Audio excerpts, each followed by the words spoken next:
Welcome again to Joe Stunner Boxing. You may have read that Ellie Scotney, who was due to fight Australia's Chineka Johnson for the IBF Super Bantamweight World Title, she's been removed from the Katie Taylor's Chantelle Cameron super fight. Do you want to call it that? Women's super fight? Maybe it's for between two undisputed champs. That's on May the 20th, and Ellie's obviously very, very upset about this. She said, I'm incredibly disappointed to say that I'm now here and I will be removed from the May 20th card in Dublin due to Chantelle Cameron and her manager insisting to my promoter that I'm not allowed to be on her undercard because of who trains me. Okay, in response, Cameron released a tweet saying, a few years ago, I almost walked away from the sport I love because of what I went through with my team. And she is referring to Scotney's team, which is the McGuigans.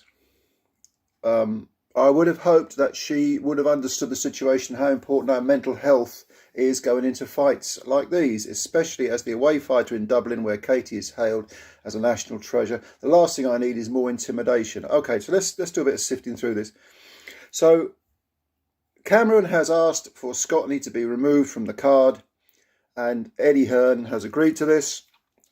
I suppose in a sense he's got no choice, because Cameron might have said, well, I'm not interested then, and then Eddie would have been all at sea and losing money. Why is she doing this? Because three and a half years ago, she had a legal dispute with the McGuigans. She was trained by Shane McGuigan. That was sorted in court, and there was a non-disclosure agreement, okay, and which means that she's not really allowed to talk about the reasons why. That's not Scotney's fault. On social media, people have been pointing fingers at Cameron and saying you're a spoilt brat, you're gutless, blah, blah, blah. What are you talking about? So what if if Scotney's trained by Shane McGuigan? So what if the McGuigans look after her? That's nothing to do with you. You moved on. Why are you doing this to a perfectly innocent party?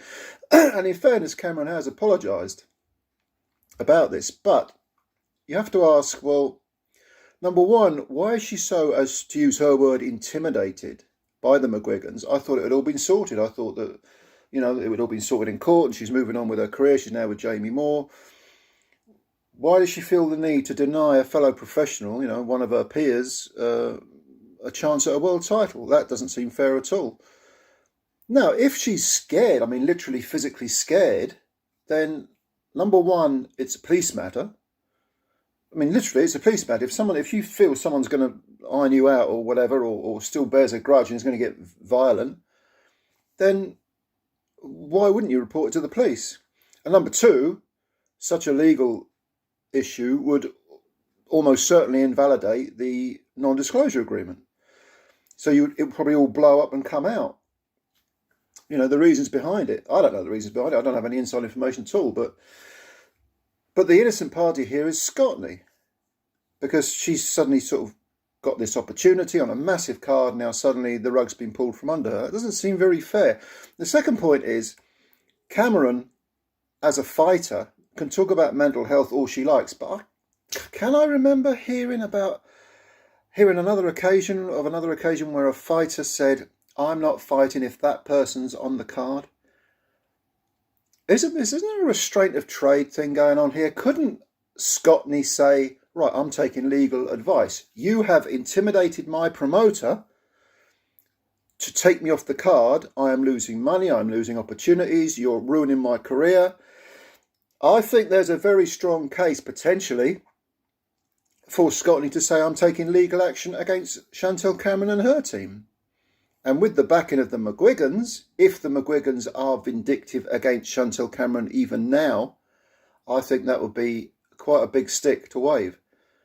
I think Chantelle could find herself in trouble. Now, as it happens, I don't think there's going to be any legal action, or at least I haven't heard there's going to be any legal action from Scotney and her team and the McGuigans.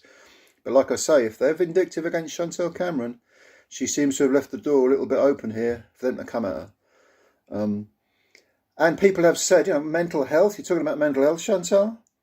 Okay, what about Ellie Scotney's mental health? And plus the fact, you're a fighter. Should this affect you as much as you're saying? Why does it affect you as much as you're saying?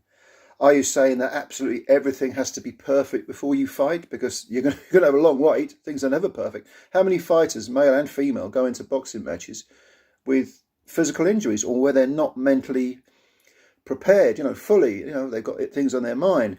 Tyson Fury, and God knows I've given Tyson Fury enough criticism over the last few months, but there was an issue with his little baby daughter who was at death's door for a while, and he was having to prepare, I believe, for the third Wilder fight.